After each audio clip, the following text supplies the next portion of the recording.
Bonsoir à tous. Je commence un tout petit peu plus tôt que prévu. Alors, j'attends que vous vous connectiez pour commencer le sujet du soir. Dites-moi si tout va bien, on me voit bien, on m'entend bien.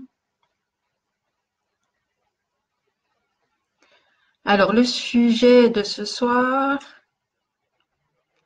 sera un sujet un peu délicat pour certains, qui est celui du passage de la vie physique à la vie d'après, c'est-à-dire la mort, que beaucoup redoutent, craignent, et on va en parler un petit peu ce soir. Alors, ce que je voudrais surtout parler ici, c'est pas vraiment ce qui se passe des gens qui ont connu la mort et qui sont revenus, donc les EMI, mais plutôt ce qui se passe vraiment après, comment l'âme évolue et tout ça.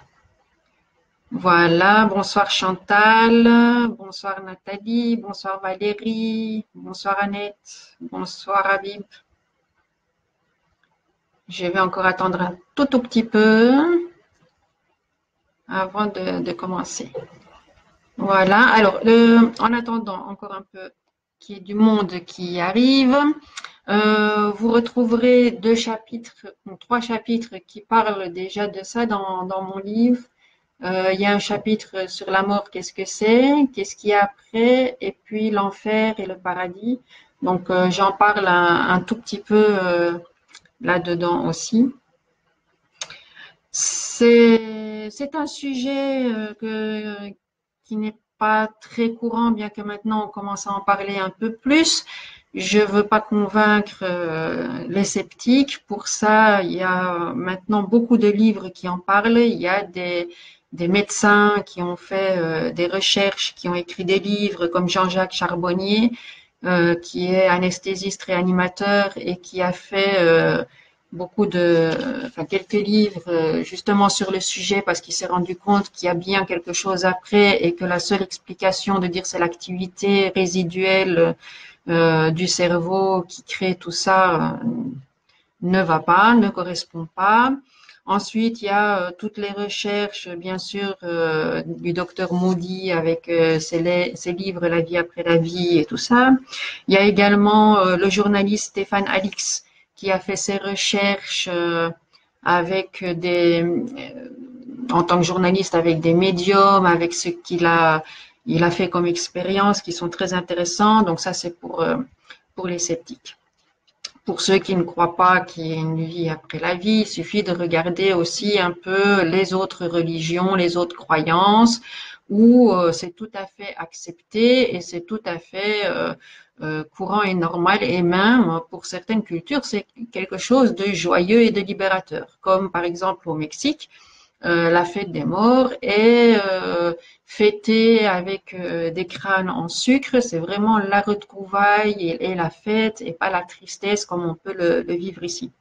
Alors pourquoi justement cette tristesse? Ben, c'est tout simplement à cause de l'apprentissage qu'on a eu et de l'inconnu, une transmission un peu non dite de ce que c'est ce passage, la mort, en plus avec la religion qui a essayé de nous manipuler en disant oui, mais il y a un paradis, il y a un enfer, il faut mériter, voilà, tout ça, ça crée une peur. Ensuite, le gros problème qu'il y a aussi, c'est évidemment notre personnalité et notre ego. Hein, donc, on est triste en général quand quelqu'un meurt. On n'est pas triste pour la personne, mais on est plutôt triste pour nous. Pourquoi? Ben parce que ça laisse un vide, parce que qu'est-ce que je vais faire? Ça me laisse plein de problèmes. Il va me manquer. Voilà, on est un peu désemparé et déboussolé, mais c'est pas à cause du mort. Le mort, lui, il est très bien, il n'a pas de manque, il a rien, mais c'est nous qui restons dans l'incompréhension de ce passage et qui pleurons sur nous-mêmes en quelque sorte. Alors, la mort, c'est quoi? Comment ça se passe? Pourquoi? Pourquoi? Tout simplement parce que l'âme décide de revenir vivre dans ce corps un certain apprentissage. Donc, cette âme en concile avec d'autres, il n'est jamais tout seul pour décider, enfin, ou elle n'est jamais toute seule pour décider, va dire, OK, cette vie-ci, par rapport aux épreuves que tu as eues précédemment, tu as un gros problème dans l'apprentissage d'une certaine valeur. On va te mettre sur ta route des conditions qui vont te permettre d'apprendre ce qui te manque, ce que tu ne connais pas encore. Donc, on choisit ta famille.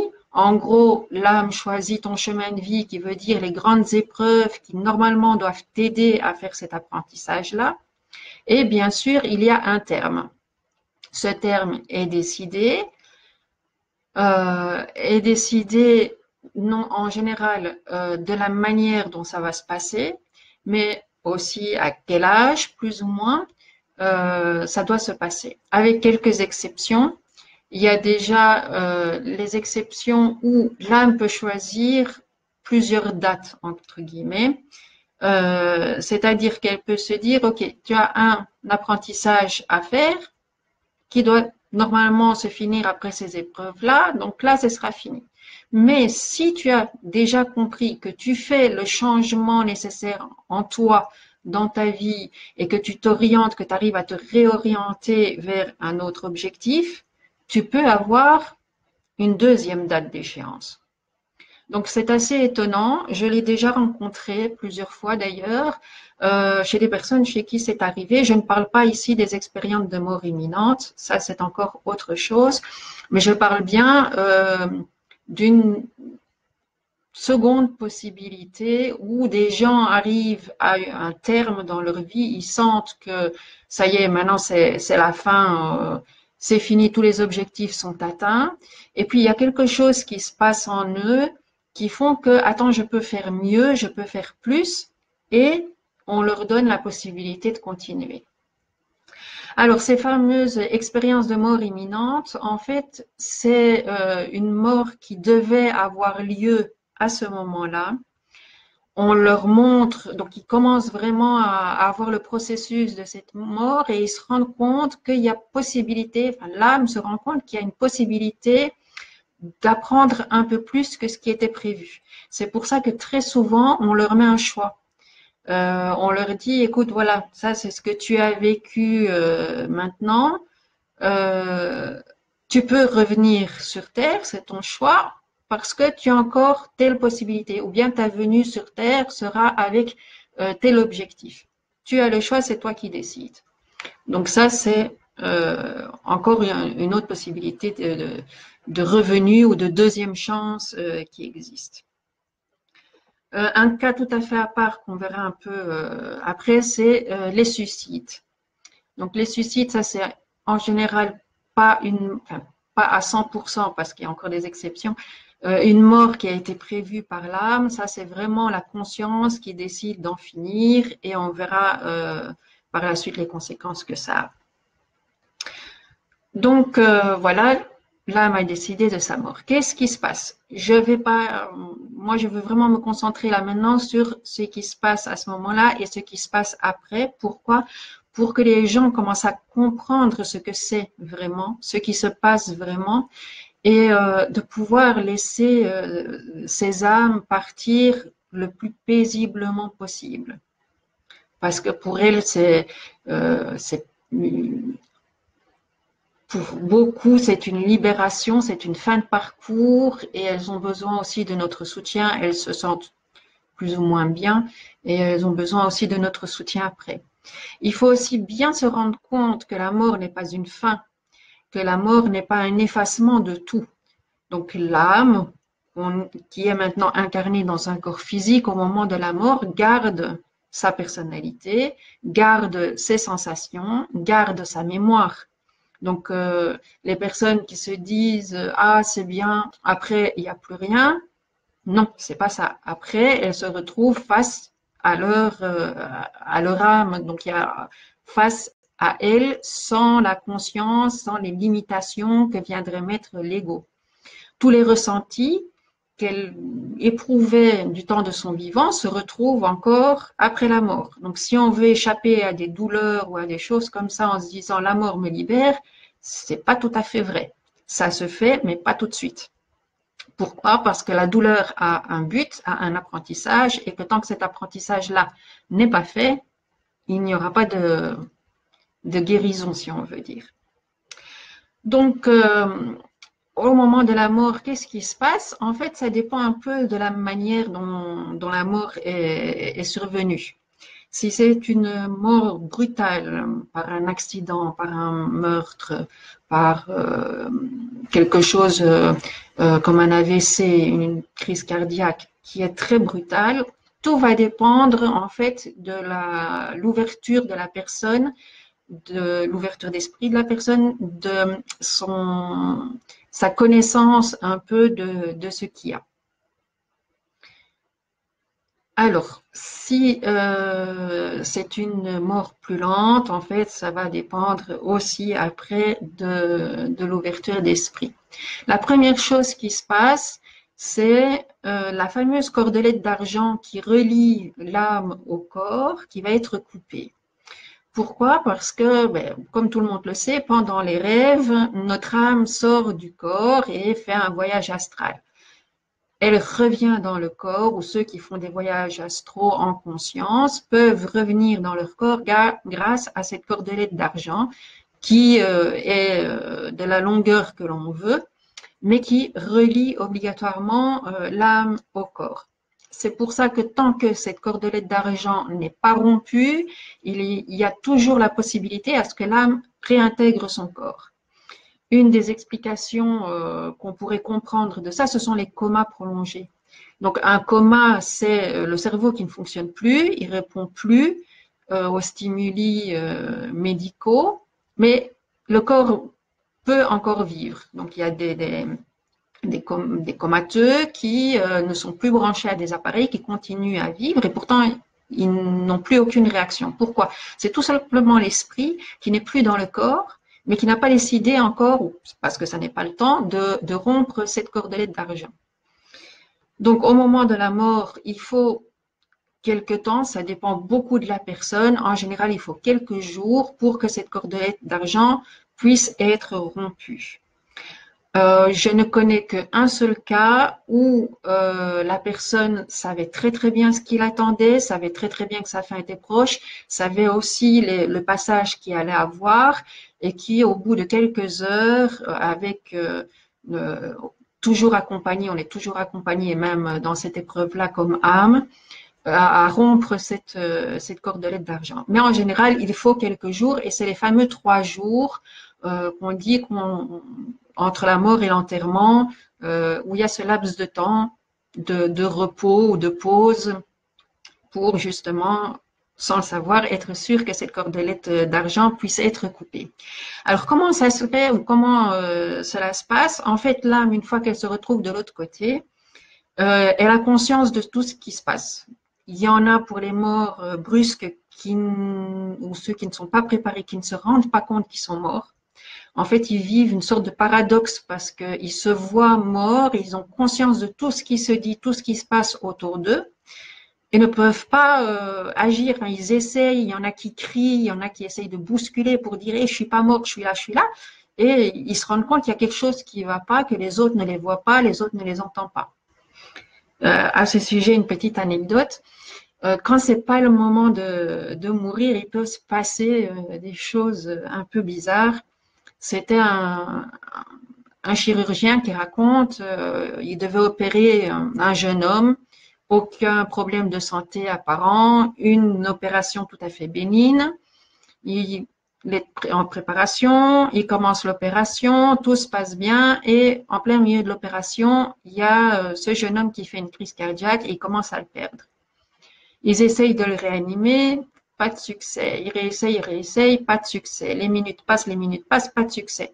Pendant ce temps-là, il y a l'âme de ce jeune homme qui voyait ce qui se passe, qui encourageait le médecin à dire continue, continue, je suis pas mort, je suis là, je suis là, je suis là.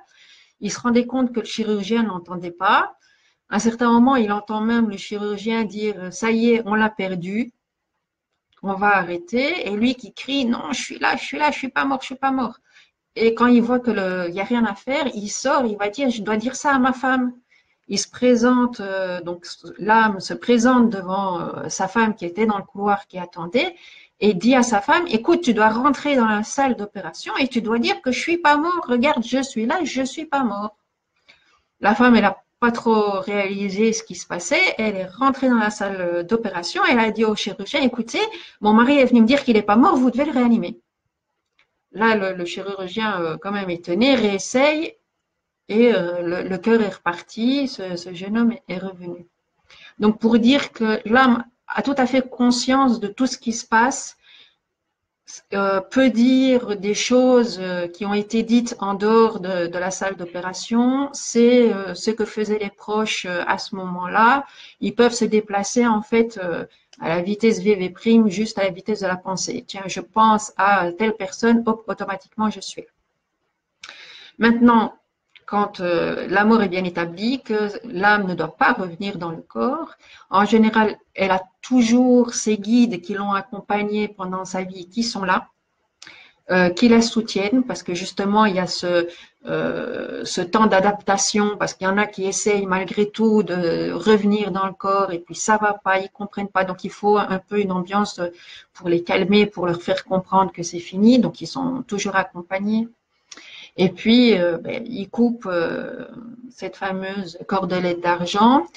Et alors, suivant la vibration qu'ils ont au moment de mourir, il y a une suite.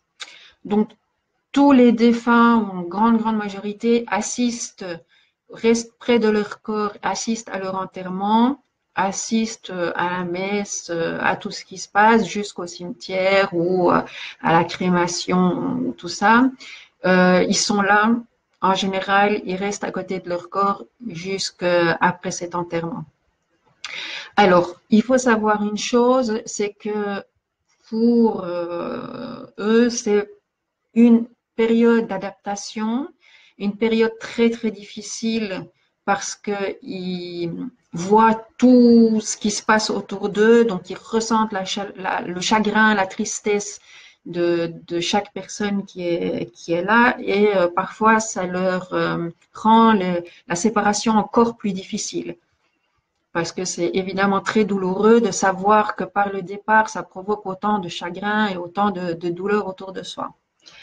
Il y avait un guide qui accompagnait ces séparations de corps à âme qui disait ils sont bénis les âmes bénies de celles qui meurent sans personne ou presque personne autour d'eux. Pourquoi? Parce que ils ont le calme autour d'eux et la séparation peut se faire beaucoup plus paisiblement. Très souvent, qu'est-ce qui se passe? C'est qu'attirés par les pleurs des proches, ils ont tendance à revenir pour essayer de calmer.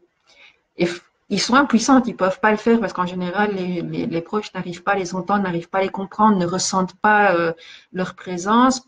Elles sont beaucoup trop dans leur chagrin et dans leurs problèmes que pour ressentir ça. Donc, ça crée un obstacle en plus. Tout est vibration, comme je l'ai dit. Après, ça dépend de la vibration. En fait, on a un peu la mort comme on a vécu.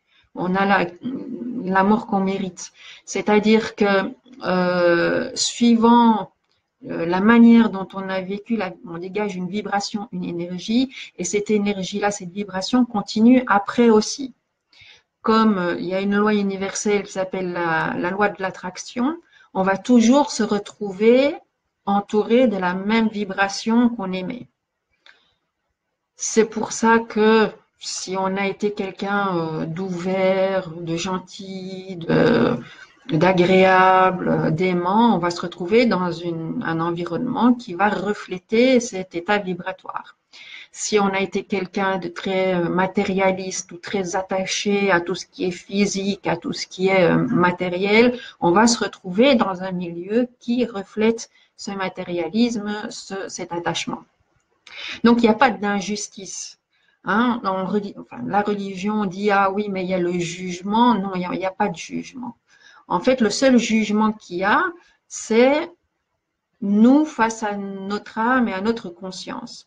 Pourquoi? Parce qu'une fois de l'autre côté, le mental n'existe plus.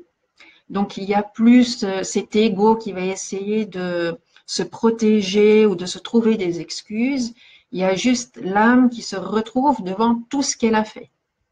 C'est pour ça que très souvent, les premiers moments après ce passage qu'on dit la mort, donc après la mort physique, après la vie physique pour aller à la vie de l'autre côté, on revoit tous des événements importants de notre vie, mais un peu d'une autre manière. C'est-à-dire qu'on revoit tous ces événements-là comme on l'a fait, avec l'intention qu'on l'a fait, mais en plus de ça, on aura la possibilité de savoir comment les autres ont reçu le geste. C'est-à-dire comment l'émotion va être ressentie ou comment le geste simplement va être apprécié ou pas.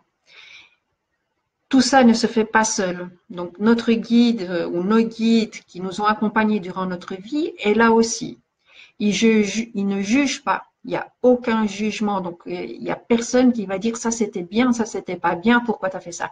Il est juste là, ce guide ou les guides, pour montrer au cas où il y a un questionnement ou une incompréhension ou un refus possible de l'âme de regarder ce qui est, de poser la bonne question pour dire oui, regarde, ici tu as fait ça, mais il y avait peut-être une autre possibilité que tu n'as pas vue. Regarde, tu vois. Ou bien, tiens, regarde ce détail, ça, tu n'avais pas vu non plus.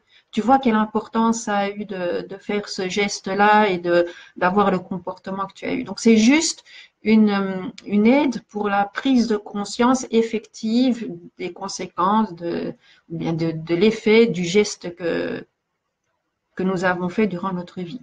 Donc, il n'y a pas de jugement. Alors, comment on sait où on va après? Ben, simplement, de nouveau, par cette vibration. Alors, si les gens croient qu'après la mort, il n'y a rien du tout, ou qu'on dort, par exemple, il y en a qui disent non, une fois que moi je serai de l'autre côté, je vais dormir et il ne se passe plus rien. C'est une croyance qui va être respectée. Donc, ces personnes-là vont tomber dans une sorte de sommeil, elles vont être mises ou transportées dans un endroit avec d'autres âmes qui ont le même sentiment et on va leur prodiguer des soins et de l'attention jusqu'au moment où cet état-là ne sera plus suffisant pour l'âme. Donc, vous pouvez trouver des descriptions très très bien faites dans les livres de Francisco Xavier, qui a fait Notre demeure, Nos Solar, qui est assez connu. Il donne des descriptions de tout ça qui est très très bien fait. Donc voilà, si on croit qu'il ne se passe rien ou qu'on dort, eh bien, effectivement, on va dormir. Alors, qu'est-ce qui se passe pendant ce soi-disant sommeil? C'est que c'est pas vraiment un sommeil de rien où on rêve rien. Hein. Pendant notre sommeil, on rêve toujours. Et bien, même après, les rêves vont continuer. Et qu'est-ce qui va se passer dans ces rêves-là? On va revoir les étapes de la vie, ce qu'on a bien fait, ce qu'on n'a pas bien fait, ce qui serait encore à apprendre, à améliorer et tout ça. Pour les autres, que se passe-t-il pour les autres? Alors, si on est mort, par exemple, brusquement, on a été victime d'un accident, on a été victime d'un attentat. Là, en général, la décorporation se fait très brusquement. L'âme est déboussolée, il lui faut un temps pour comprendre ce qui se passe. De nouveau, il n'admet peut-être pas, ou l'âme n'admet pas son état. Il est à nouveau accompagné par d'autres âmes qui vont essayer de lui expliquer pourquoi elle est comme ça, qu'est-ce qui se passe, et de l'amener de nouveau dans un milieu qui lui correspond. Alors, ces milieux qui leur correspondent, voilà, il y a toujours une période d'adaptation parce que, par exemple, après un accident, le corps peut être très fort endommagé. On garde, donc en tant qu'âme, l'âme garde je dirais, cette vision du corps abîmé ou blessé. Voilà, donc il faut refaire l'énergie de ce corps-là un corps malade qui a eu une longue maladie ou une courte maladie aussi a besoin d'une récupération après. Donc ça se fait dans des endroits spéciaux de récupération où il va avoir euh, des soins appropriés pour que l'énergie entière se récupère et puisse, que l'âme puisse continuer.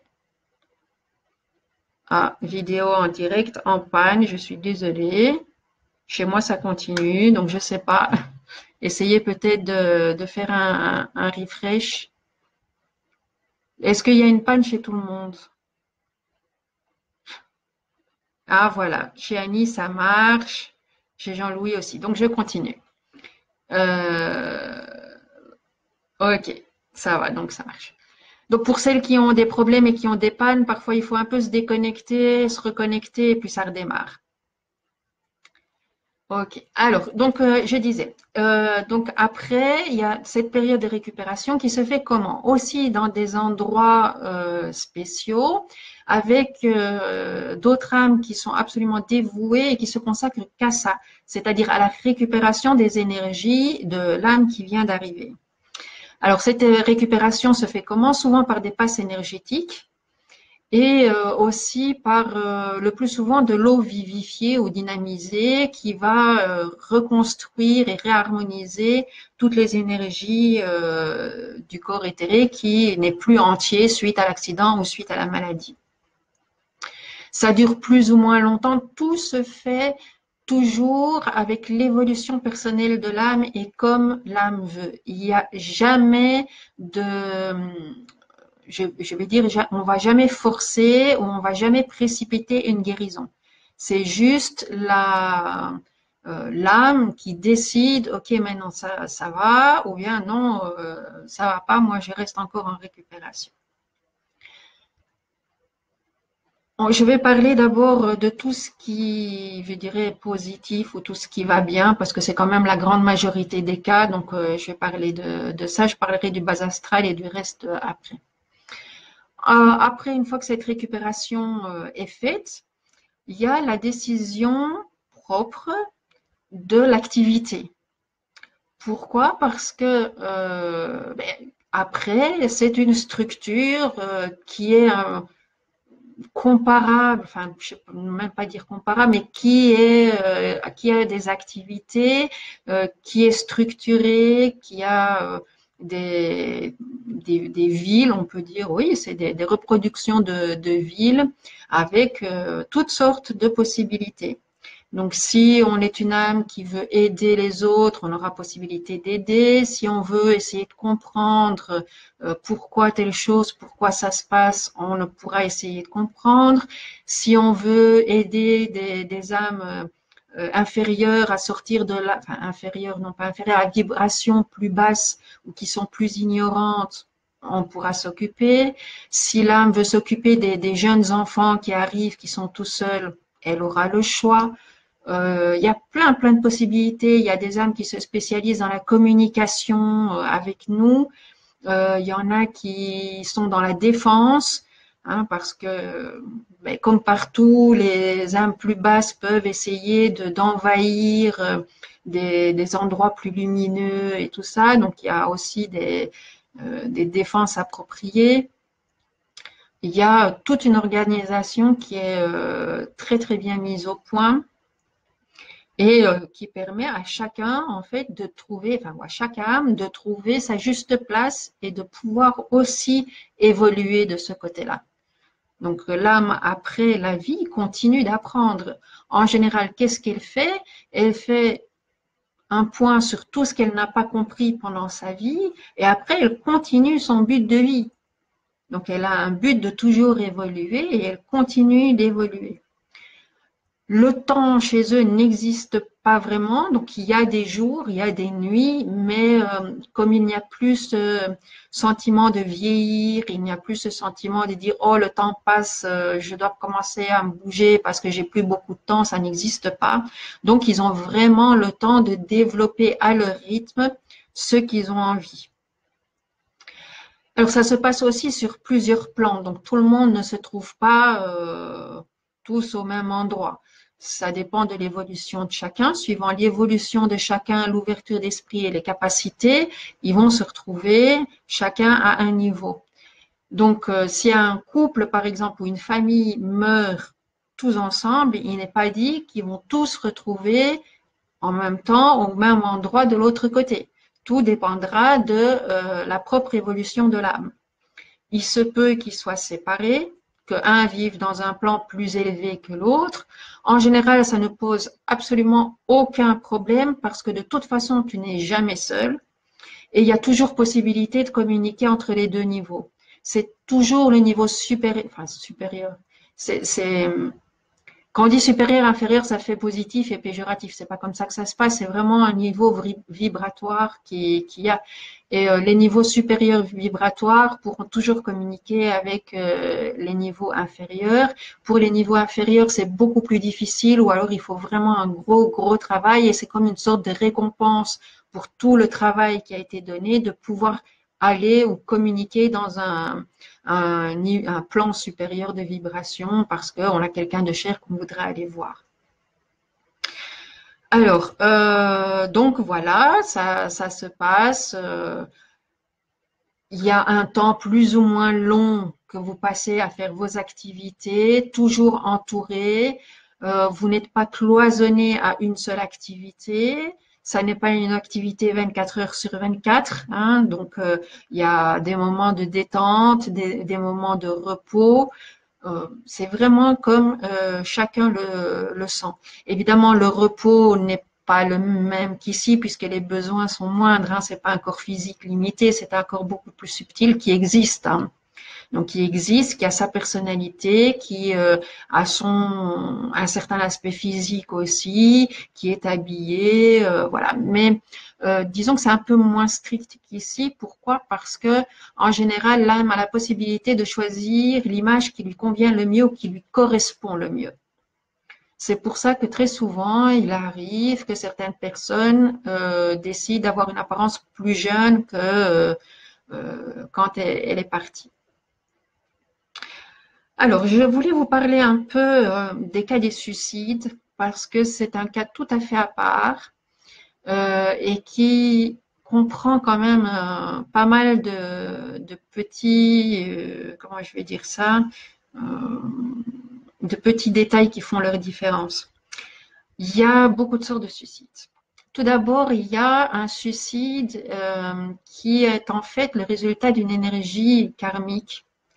C'est-à-dire que dans des vies antérieures, on s'est peut-être suicidé à une tel âge pour un tel motif. Et c'est tellement marqué dans l'énergie que dans la vie suivante, cette personne, à l'âge où elle s'était suicidée dans la vie antérieure, peut ressentir cette démoralisation et cette envie de partir et de se suicider. Alors, en général, ça dépend très fort de la motivation de l'âme et de l'ouverture de l'esprit à pouvoir s'écarter un peu, enfin, s'éloigner un peu, prendre de la distance de ce qui se passe et se rendre compte que le suicide n'est pas une solution. Donc ça, c'est une première possibilité de suicide. La deuxième possibilité de suicide, ce sont évidemment les suicides voilà, qui sont décidés en conscience parce qu'on ne trouve plus de motivation à vivre, on croit que ce qu'on vit est absolument infranchissable et qu'on ne s'en sortira jamais. En fait, c'est une fuite, hein, c'est tout simplement une fuite. Ce qu'il faut savoir là-dedans, c'est que la fuite, cette fuite-là, le suicide n'est absolument pas une libération.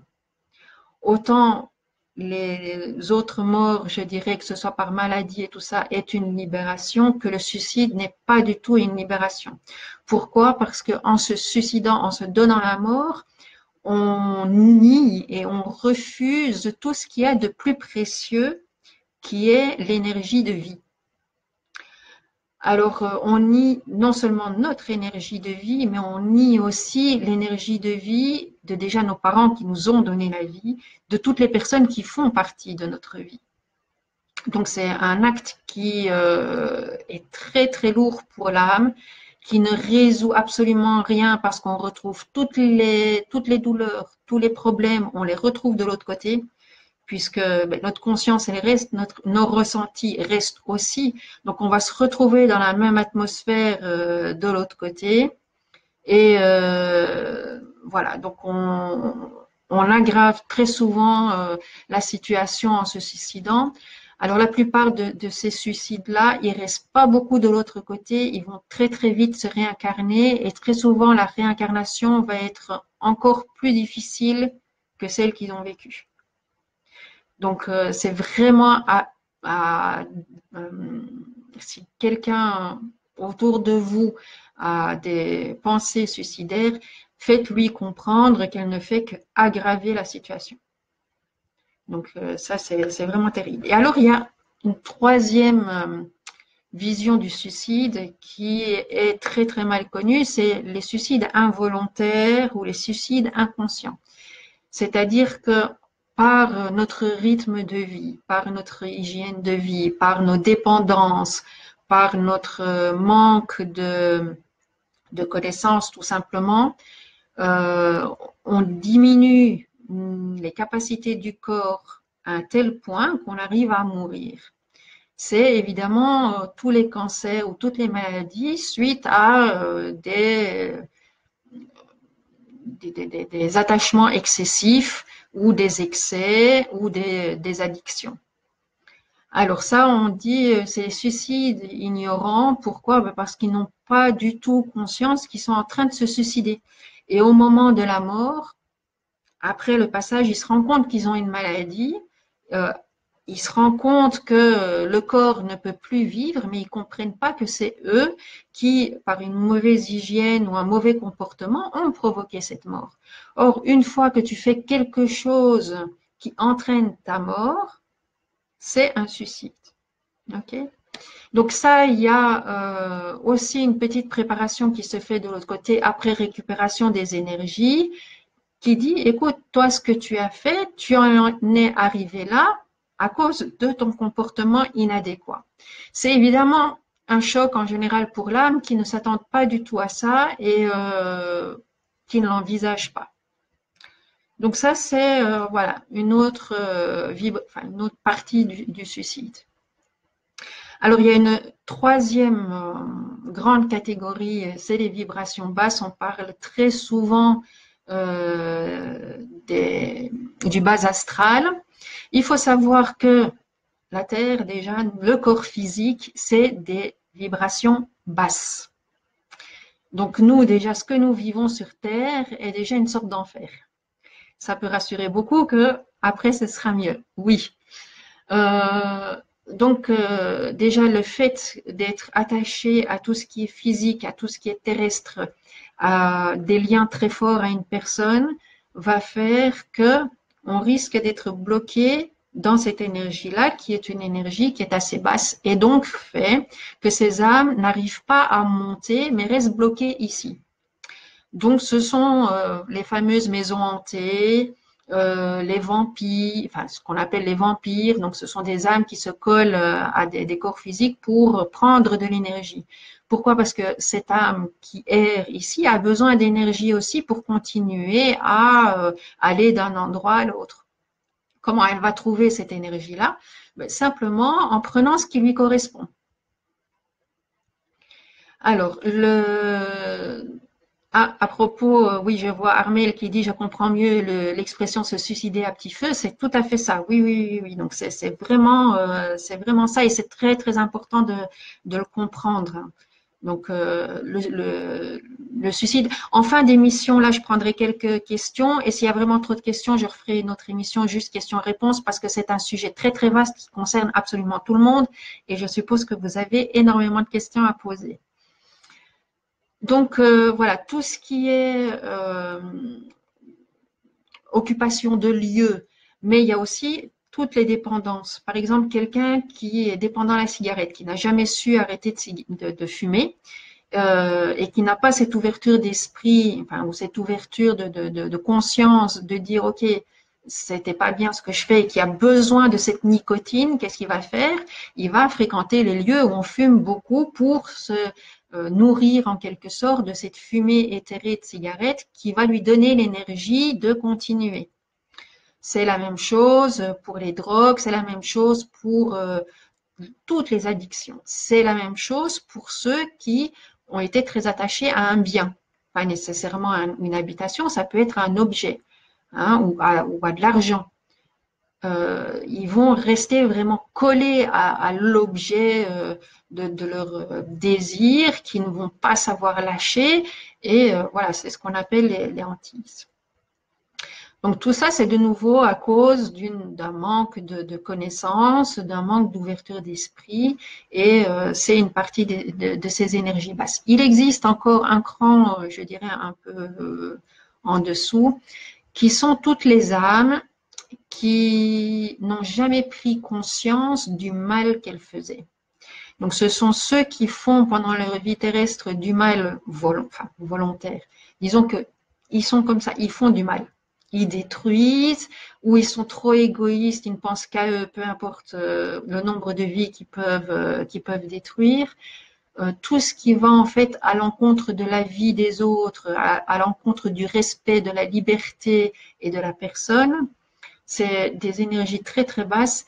Et alors là, ils vont se retrouver, ces âmes de l'autre côté, de nouveau par correspondance vibratoire dans des lieux très sombres, hein, puisque tout acte contre la vie et contre la volonté des autres enlève toute lumière et enlevé d'amour. Donc ça va être beaucoup plus lourd. Qu'est-ce qui est plus lourd? Sombre.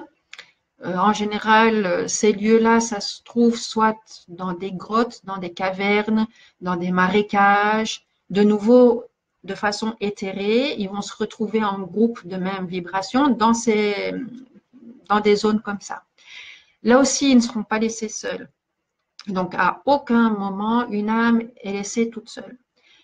Ils vont se retrouver en groupe avec la même vibration, mais toujours, il va y avoir des visiteurs d'âmes de plans supérieurs qui vont voir l'évolution, ou qui vont essayer, soit par la lumière, soit par un discours, soit déjà juste par leur présence, de montrer qu'il existe quelque chose d'autre. Alors, il y avait un exemple qu'on m'a donné, c'était une personne qui a travaillé toute sa vie pour l'argent. C'était toujours l'argent, l'argent, accumulé, amassé de l'argent, mais qui ne savait pas donner. Donc l'argent, c'était à lui, personne ne pouvait le prendre et personne ne pouvait l'avoir. Au moment de sa mort, il a vu que ses héritiers, ses descendants se disputaient pour l'argent et lui, non, non, non, c'est à moi, c'est à moi, c'est à moi. Et il s'est retrouvé évidemment dans cette atmosphère donc lourde. Il n'a pas décidé d'hanter la maison, bien que en fait il a été un peu empêché à ça. Il s'est retrouvé dans un milieu de boueux où en fait tout ce qui est comme ça matériel, c'est la boue, c'est la terre. Si on réfléchit, c'est tout à fait normal parce que tout ce qu'on construit ici sur Terre, ça provient d'où? De la Terre. L'homme ne crée rien, il transforme ce qui existe déjà. Donc tout ce qui est matériel, que ce soit maison, argent, tableau, n'importe quoi, c'est de la Terre que ça provient. Donc quand on reste au point de vue éthéré dans cette même vibration de posséder quelque chose de matériel, on possède quoi? On possède la terre, la poussière, la boue. On possède rien d'autre. Ça, évidemment, l'âme n'en est pas consciente puisqu'elle est restée dans sa vision des choses, que ça m'appartient, l'argent, la maison ou ce que c'est. Et elle reste avec cette vision des choses que ce qu'elle a en main, c'est effectivement l'argent, la maison ou autre chose. Alors, un certain moment, à force de rester dans cette vibration, à force de rester entouré par des personnes qui ont la même vibration, mais pour un autre objet, par exemple, il se passe que au fond d'eux, ça bouge. Dans le ressenti, ça bouge. Qu'est-ce qui bouge? Il bouge que c'est pas suffisant. Ce que je ressens là, c'est pas tout à fait ça. Il doit y avoir autre chose. C'est quand même limitant, toute cette atmosphère, et je le ressens quand même comme lourd. Donc, il doit y avoir quelque chose d'autre. Avec ces visiteurs qui viennent assez régulièrement aussi, ça fait un petit changement. Et petit à petit, ce changement intérieur qu'ils savent pas encore nommer ou qui n'en prennent pas conscience, à un certain moment va se lever, va s'éveiller et vont se dire non, là je suis sûre qu'il doit exister autre chose. Je dois changer, ça n'est pas moi, je dois changer. C'est à ce moment-là que ces êtres de lumière, comme ils l'appellent, donc tout plan supérieur est toujours plus lumineux que le plan un peu en dessous, peut les prendre, peut les faire sortir de là si l'intention est sincère. Parce qu'il y a évidemment des âmes malines qui aiment faire semblant, tromper, qui essayent de tromper les autres en disant, ça y est, moi j'ai compris, si je veux contaminer le niveau supérieur, je dois faire croire que non, ça marche pas. Parce que là, le mensonge n'existe pas. Comme tu es de âme à âme, les mensonges que tu peux te dire, l'autre va toujours et tout de suite le sentir comme un mensonge. Donc le mensonge n'a plus aucune prise et n'est plus valable. Une fois que la sincérité apparaît, même sans pouvoir la dire, on la ressent. Et alors là, tu peux être changé de milieu. Alors évidemment, c'est très complexe hein, tout ça. Donc il y a beaucoup de... En fait, chaque être humain est unique, donc il y a beaucoup de possibilités, il y a beaucoup de variantes. Mais là, j'ai expliqué un peu en gros comment ça fonctionne. Alors, on revient aux étapes supérieures. Qu'est-ce qui se passe? Alors, souvent, l'âme fait un travail ou fait un trajet en tant qu'âme, et puis elle se rend compte que par l'expérience physique, les apprentissages vont beaucoup plus vite. Pourquoi? Parce que dans la limitation du corps et de la matière, on est toujours obligé en tant qu'âme, si on veut arriver au but, à se dépasser, à dépasser ses limites, à se comprendre vraiment en tant qu'être complet avec beaucoup de possibilités. Et ça donne beaucoup d'apprentissage en une vie. Une vie, pour eux, c'est pas énorme. Hein. Donc 80 ans, même 100 ans, pour eux, ça passe très très vite. Mais par contre, la somme d'apprentissage de la vie terrestre se fait à une vitesse pour eux incroyable, surtout que ça peut s'accélérer très vite et il peut avoir une compréhension qui peut se faire très vite. C'est pour ça qu'ils demandent chaque fois à se réincarner et à revenir sur Terre. J'avais une idée, maintenant ça va juste échapper. Je voulais dire, je sais plus, c'est pas grave. Alors, le choix de la communication qui se fait, parce que ça aussi c'est bien de savoir, qui peut se faire entre les deux mondes, ça se fait rarement tout seul. Donc, très souvent, c'est une âme qui veut communiquer avec ce qu'on appelle les médiums ou les voyants, mais en fait, c'est beaucoup plus complexe que ça et c'est une grosse organisation qui se met autour de ça. Donc, quelqu'un, un voyant, un médium qui essaye de mettre cette capacité-là au service des autres, c'est souvent des 5-6 âmes qui travaillent derrière pour rendre possible tout ça. À propos de ça, on va parler aussi un peu des passeurs d'âmes, qui sont évidemment un des liens directs avec ce monde-là. Ce qu'il faut savoir, c'est que toute personne a ces sensibilités-là. Il y en a qui sont conscientes, il y en a qui ne sont pas conscientes depuis tout petit ou par parcours, ça dépend. Il y en a qui vont développer une certaine capacité, donc tout dépend de chacun, mais tout le monde à la base peut avoir toutes ces facultés-là. Maintenant, il ne faut pas le faire n'importe comment parce que, comme je vous l'ai expliqué, le physique, c'est quand même une zone de basse vibration. Il y a à peu près tout et n'importe quoi. Donc, si on ne veut pas commencer à être envahi d'âme, que ce soit bon ou pas bon, parce que de nouveau, on va attirer ce qu'on vibre. Donc, si le médium ou ce travailleur de lumière, disons en grand, ça peut être aussi les guérisseurs, ça peut être les énergéticiens, ça peut être tous ceux qui travaillent avec l'énergie en général. Si lui, au fond de lui, n'est pas pur dans le sens, a encore des peurs, a des craintes, a des addictions, a des problèmes dans sa vie, des colères, des frustrations, il va attirer beaucoup plus facilement tous ces êtres qui ont des frustrations, qui ont ces peurs, ce qui n'est pas positif. Donc moi, je conseillerais vivement à tous ces gens-là de d'être toujours attentif, de toujours se remettre en question pour être toujours dans la meilleure vibration possible. Quelqu'un qui fait ça pour l'argent, c'est foutu, hein, parce que l'argent, c'est du matériel, c'est pas bon. Il faut vraiment le faire ça avec amour, sans intérêt, sans laisser l'ego trop intervenir. C'est pour ça que c'est difficile. Pourquoi? Parce que ça n'est pas quelque chose de très stable. On doit être conscient qu'à certains moments, ah, je suis malade, ça veut dire j'ai un problème, je peux pas faire, honorer mes rendez-vous ou faire la prestation. Ça demande voilà, beaucoup d'honnêteté envers soi, mais envers les autres. Pour un voyant ou une médium, il y a quelqu'un qui vient, on ne reçoit rien, on doit pouvoir lui dire, écoutez, vous êtes venu pour ça et je suis désolée, je ne reçois rien du tout.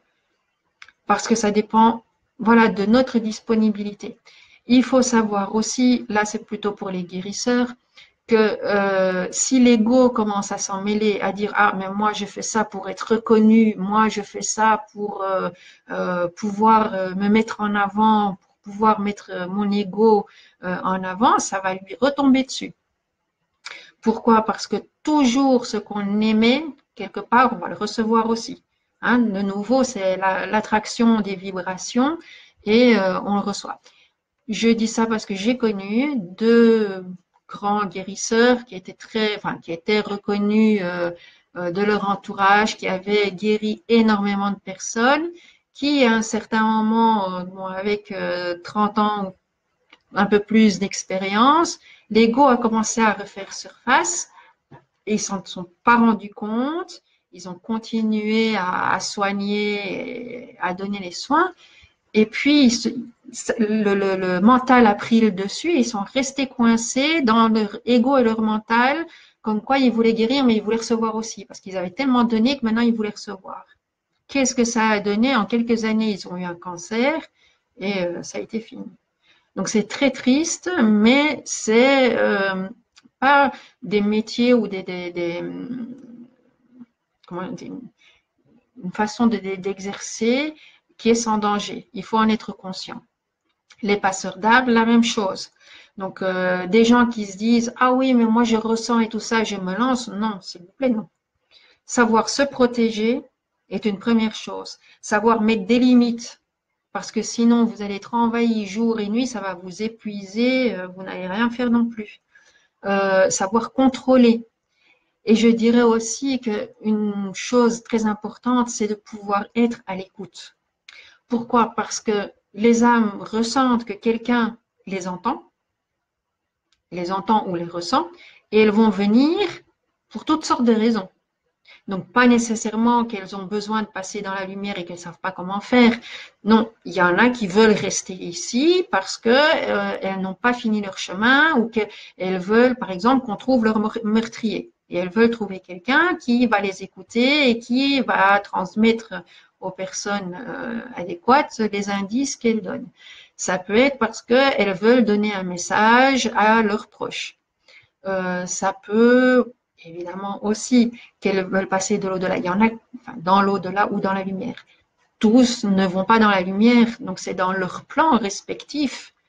Hein, toutes les âmes qui viennent se présenter à des passeurs d'âmes ou à des médiums ne sont pas prêts pour passer dans la lumière. Donc, les écouter, être à l'écoute est très important. En même temps, ça peut vraiment les aider à faire le passage plus facile. Pourquoi? Parce que en étant à l'écoute de leurs demandes, de leurs craintes, on saura exactement leur répondre ce qu'il faut. Donc, moi, c'est évidemment que mon avis.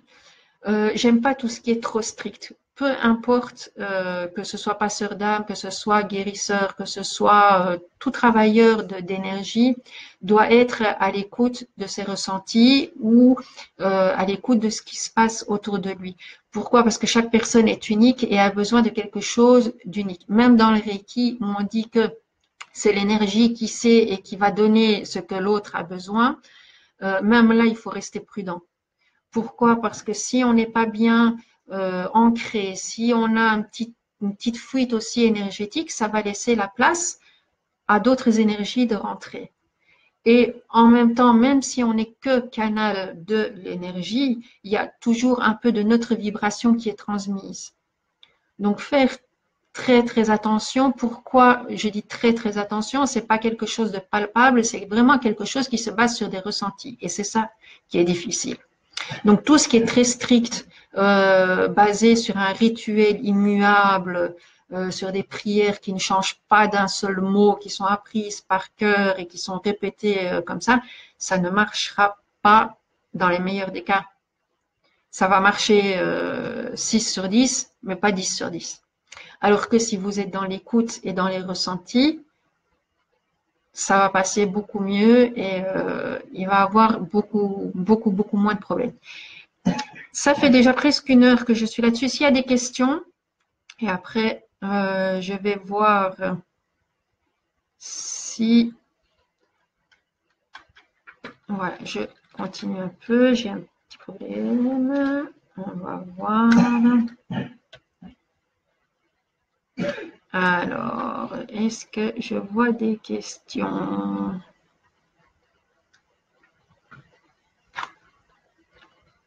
J'avais une question de Jean-Louis à un certain moment qui me demandait si une fois de l'autre côté, on voit le corps physique comme on le voit maintenant.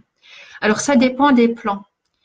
Plus on est sur un plan élevé, moins on a besoin d'une enveloppe. Donc plus on est élevé, le vêtement, si on peut utiliser ça, parce que bon, le vêtement va être brillant, va être lumineux. Il y en a qui peuvent apparaître. C'est pour ça que bien souvent on dit ah je vois il y a eu l'apparition de la Vierge Marie ou il y a eu l'apparition d'un ange ou il y a eu... En fait c'est pas toujours le cas. Les anges, Marie, Jésus viennent souvent sous une apparence très très lumineuse et comme on n'a pas la capacité de vraiment identifier l'apparition qui vient, on dit ah c'est Jésus ou ah c'est Marie suivant notre croyance. En fait, ce sont des êtres qui sont sur un plan déjà très très élevé et qui sont tellement proches de la lumière qu'ils ne peuvent apparaître que sous une forme quasi lumineuse. Donc, il est très difficile de mettre un visage et c'est souvent le mental et la croyance qui met le jugement ou qui met l'identification sur ce qu'elle voit. Alors, regrette-t-on son corps physique? Franchement, je n'ai jamais eu ce sentiment-là des âmes qui venaient. Non, pourquoi? Parce que le corps physique est quand même limité. Une fois qu'on est de l'autre côté, le corps physique freine beaucoup. Donc, en tant qu'âme, elle s'adapte très très vite à sa nouvelle apparence, à ses nouvelles capacités. Donc, par exemple, voilà, pour voyager, bien sûr, ils ont des moyens de transport, ils peuvent marcher comme tout le monde. Quand ils doivent faire des plus grandes distances, alors suivant l'évolution, de nouveau, ils peuvent ce qu'ils appellent voliter, c'est-à-dire que ils vont simplement comme voler d'un point à l'autre. Ça n'est pas donné à tout le monde. Donc ça, il faut déjà un certain niveau. Si c'est pour voyager d'un plan à un autre, ils vont avoir des moyens de déplacement adaptés aux deux plans, donc ils font les liens aux deux plans. Mais il y a pas vraiment un regret du corps physique. Ce qui est, c'est pas le regret du corps physique, c'est dans le corps physique, ils trouvent la possibilité d'expérimenter beaucoup plus et d'apprendre beaucoup plus vite. Donc, c'est pas vraiment le corps physique qui regrette, c'est surtout le temps qui va plus vite pour apprendre. Et toutes les possibilités que le corps physique, en tant que corps limité, offre dans le dépassement de soi et la découverte de soi. Donc, c'est surtout ça qu'il y a. C'est pas vraiment le regret du corps en tant que sensation physique et c'est plutôt pour l'apprentissage. Alors, est-ce qu'il y a d'autres questions? Je vois pas. pour le moment pas. Alors, une autre chose, c'est à propos de ce que peuvent faire, enfin, de la communication entre les deux mondes, je dirais, donc entre notre monde à nous et voilà, voit-on les êtres incarnés? Oui, donc ceux qui sont dans l'au-delà, il y en, je vais dire, en fait, il y a plusieurs exemples. Oui, il y en a qui décident même d'être ici, enfin, sur un plan évidemment plus éthéré, d'être ici sur Terre pour accompagner ou donner du repos aux âmes qui travaillent à ce niveau-ci. Donc, comme j'ai dit, les âmes ne sont jamais seules. Donc, toutes celles qui ont des dépendances et qui restent bloquées au niveau terrestre sont aidées par d'autres âmes d'un plan un peu plus élevé qui essayent de les secourir, de les aider, de leur faire prendre conscience. Et il existe dans des maisons en général des maisons soit de médiums qui ont une vibration adaptée, pleine d'amour, pleine de lumière à leur repos, qui viennent ici et ils voient tout à fait ce qui se passe sur Terre.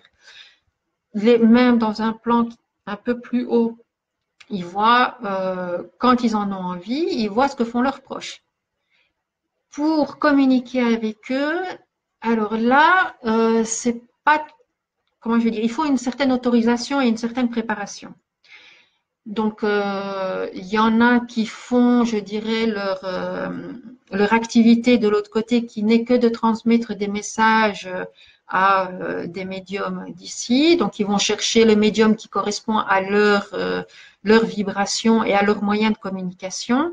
Hein, parce qu'il y en a qui vont décider par l'écriture automatique, il y en a qui vont décider par la clairaudience, il y en a qui vont décider de communiquer ce qu'ils ont à communiquer par l'incorporation. Donc, ils vont essayer de trouver le médium qui correspond vraiment à ça, à leur vibration et à leur manière de transmettre. Alors, il y a pour les médiums, quand ils font des séances de médiumnité ici, dans ce plan-là, il y a souvent une préparation qui se fait. Pourquoi? Qui se fait des deux côtés. Donc, le médium, en général, signale à ses guides, écoutez, je vais faire une séance ou je vais avoir un travail à cet endroit-là, à telle heure, avec autant de personnes. Pourquoi? Parce que ça permet au plan éthéré de mettre des protections. Donc, le médium, s'il fait bien déjà son travail, il est protégé lui-même. C'est-à-dire que toutes les âmes ne peuvent pas venir le perturber.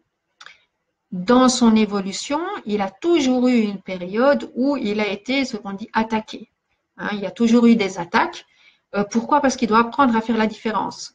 En tant qu'être humain dans un corps physique, on a besoin de cette dualité. Je peux comprendre un plan que si j'ai vécu l'autre.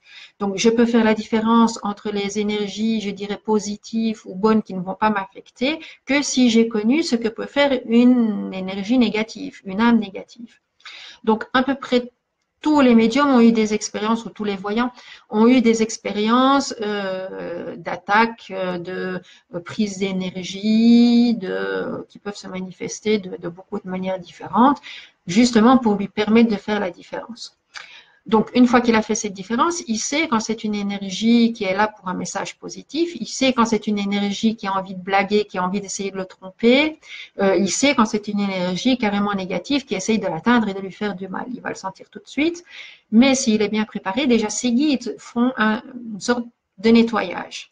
C'est-à-dire que quand il va faire un travail public ou un travail avec une autre personne, il va avoir une barrière protectrice qui va être mise en place pour empêcher les esprits perturbateurs de venir attaquer la personne qui doit recevoir le message ou d'attaquer le médium. Donc c'est une beaucoup plus grosse préparation. C'est pour ça que moi j'insiste toujours, mettez des horaires, définissez un endroit précis pour que justement cette protection soit là tout le temps et quand vous avez besoin et pour ne pas vous épuiser, puisque le corps physique a ses limites, hein, il a besoin de récupérer et il faut absolument en tenir compte, sinon vous allez vous épuiser et vous ne pourrez pas tenir très longtemps. Ce qu'il faut comprendre aussi de toutes ces attaques ou de ces vibrations basses, ce n'est pas de les condamner ou de les rejeter. En fait, ce ne sont que des ignorants. ils n'ont pas connu autre chose, ils évoluent dans un milieu comme ça depuis énormément de temps, ils vivent dans cette vibration, ils ne savent pas autre chose. Alors, comme beaucoup, hein, des gens qui sont dans l'ombre, ils sont attirés vers la lumière. Donc, quand ils vont ressentir cette vibration-là, ils ont l'impression que, ah, beaucoup de lumière, beaucoup d'énergie, je vais pouvoir m'accrocher à lui pour pomper son énergie, pour lui enlever son énergie, parce que moi, ça ne me convient pas. Moi, je veux qu'il soit un peu moins lumineux, parce que moi, je ne suis pas comme lui, je veux le dépasser. Donc, ça, c'est un peu l'état d'esprit. Hein, donc, si c'est quelqu'un de dominateur qui veut être lui le plus puissant, si c'est quelqu'un qui veut prendre de l'énergie, suivant ça, il va essayer de trouver la faille chez le médium, attaquer ses peurs, attaquer son inattention, sa faiblesse, pour pouvoir hop, vite profiter de ça et prendre son énergie. Ce qu'il faut avoir, c'est évidemment tout de suite, justement, ne pas avoir peur. La peur est le plus grand ennemi de l'homme. Pourquoi? Parce que la peur développe énormément d'énergie et nous prive de tout ce qui est amour et lumière. Donc, j'ai eu cette expérience-là, je peux vous la raconter d'ailleurs, comme ça, ce sera du concret. Donc, je faisais une méditation, je suis rentrée j'ai fait une sortie astrale et une âme maléfique, je ne savais pas, c'était au tout début, donc je connaissais pas encore très bien la différence, les âmes maléfiques et tout ça, s'est présentée, mais n'a pas pu rentrer chez moi parce que chez moi j'avais fait une protection. Et en fait, elle a fait croire que j'avais laissé une porte ouverte pour pouvoir y rentrer. Et je me suis approchée pour voir, tiens, pourquoi la porte était ouverte. Et forcément, ma curiosité a été le point faible. Par ma curiosité de voir ça, j'ai ouvert la porte pour voir ce qu'il y avait et elle a pu rentrer. Ça a été comme une invitation, elle a pu rentrer. Qu'est-ce qu'elle a fait? Elle a voulu tout simplement on dirait me kidnapper, donc me prendre. Je me suis sentie comme soulevée de terre et presque collée au plafond. Et là, j'ai tout de suite réalisé, ok, c'est pas pour moi. Donc, je me suis relaxée. Au lieu d'avoir peur, je me suis vraiment relâchée. J'ai dit, ok, je comprends. Toi, tu viens chercher quelque chose que je n'ai pas. Je me suis relâchée. J'ai commencé à faire une prière, bon, le Notre Père. Et j'ai même pas eu besoin de le dire. Je crois que j'ai dit les deux premières phrases. Déjà par mon ressenti et à ce que j'ai dégagé, elle m'a lâché tout de suite et elle est partie tout de suite. Voilà, c'est une expérience, c'était trop fort pour elle. Elle n'a pas supporté cette différence de vibration et elle m'a lâché tout de suite. Bon, évidemment, moi, c'était la première fois. En fait, j'avais eu la chance que quelques jours avant, quelqu'un d'autre m'avait parlé de son attaque à lui. Et lui m'avait raconté qu'en fait, ça s'était passé un peu avant son réveil en conscience. Donc, il était en conscience, mais dans son rêve, où il s'est senti attaqué. Il a eu peur. Il a voulu s'en débarrasser en le repoussant, en disant oh, va-t'en, va-t'en, va-t'en. Et il s'est retrouvé paralysé. Donc, il s'est rendu compte qu'il pouvait plus bouger. Je dirais l'erreur qu'il a fait, par la suite il a compris, l'erreur qu'il a fait, c'est il n'a pas accepté cette attaque, il n'a pas accepté le contact, je dirais, de cet autre. Et au lieu de se relâcher, de lui envoyer de l'amour pour dire, ok, je comprends, mais t'es pas la même vibration, ça correspond pas à ce que je peux te donner. Justement, il lui a donné ce qu'il voulait, la peur et le rejet. De ça, il s'est nourri, il s'est retrouvé paralysé. Donc, c'est pas pour faire peur, ça arrive quand même assez rarement. Malgré tout, ceux qui se dédient à ça l'ont au moins une fois au cours de leur pratique. Ça, c'est des trucs un peu plus graves. Bon, il y a ceux qui viennent se nourrir de l'énergie. Pour les plus sensibles, en général, on le ressent très très vite. C'est un coup de fatigue brutale qu'on n'arrive pas à s'expliquer. C'est un coup de froid mais qui persiste, ou c'est un mal-être aussi qui persiste. Alors là, on sait avec un peu de pratique que ce sont des êtres qui essayent d'avoir quelque chose. Alors moi, le plus souvent, je dis, OK, tu prends tes distances, tu restes pas sur moi et qu'est-ce que tu veux? J'ai eu ça il y a pas si longtemps que ça, où j'ai senti voilà quelque chose qui venait s'agripper. Je me suis rendu compte, je lui ai dit, OK, toi, qu'est-ce que tu veux? Parce que ce que tu essayes de faire, tu ne l'auras pas. Moi, je ne vais pas te donner cette satisfaction-là. On n'est pas de la même vibration. Par contre, je peux t'aider. Qu'est-ce que tu veux? Il dit, j'ai besoin d'énergie. Je dis, oui, ça, je l'ai compris. Pourquoi tu crois que tu as besoin d'énergie? Parce qu'en fait, dans l'état où tu es, tu as toute l'énergie qu'il te faut. Ça te suffit, mais juste que tu ne le sais pas encore. Donc, pourquoi n'as-tu jamais essayé d'aller voir un peu au-delà?